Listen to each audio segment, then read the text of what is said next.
Akwụkwọ n'amụma Aịzaya isi nke 15.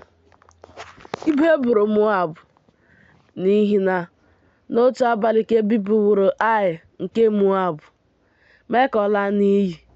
N'ihi na n'otu abalị ka e bipụrụ Kai nke Moab, mee ka ọ laa n'iyi. Ọ rịgowo n'ụlọ ọbụla Dibọn, n'ebe ya dị elu, ịkwa akwa. N'ahụ Nebo na n'ahụ Medeba ka Moab na-akwasị akwa ike. N'isi ha niile ka nkwọchi isi dị. Afụ ọnụ niile ọbụla ka e bipụrụ. N'ezi ya niile ka ha kewara akwa mkpe. N'elu ụlọ ya niile ka ama ya niile ka onye ọbụla na-akwasị akwa ike na-akwagbu onwe ya. Heshbọn na-etikwa mkpu, ya na Elele, ruo Jehaz ka a na-anụ olu ha. N'ihi nke a, ndị ejikere ibu agha nke Moab na-etisi mkpu ike. Mkpụrụ obi ya na-ama jijiji n'ime ya. Obi m na-etiri Moab mkpu. Ndị ọsọ ya na-agba ọsọ ruo Zoa, ruo Eglat Shelishiya. N'ihi na nrigo Luhit o ji akwa akwa arịgo na ya.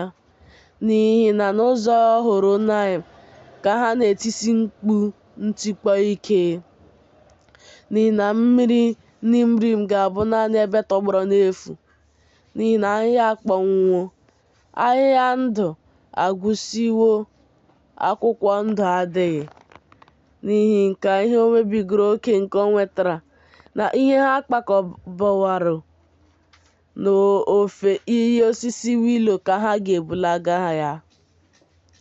N'ihi na iti mkpu adazuwo ụda n'oke ala Moab gburugburu.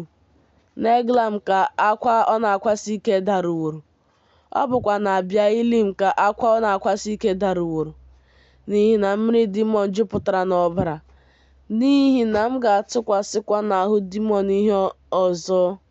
Ndị Moab nke gbapụrụ agbapụ ka m ga-atụkwasịrị ọdụm, tụkwasịkwara ndị ala ha fọdụrụ.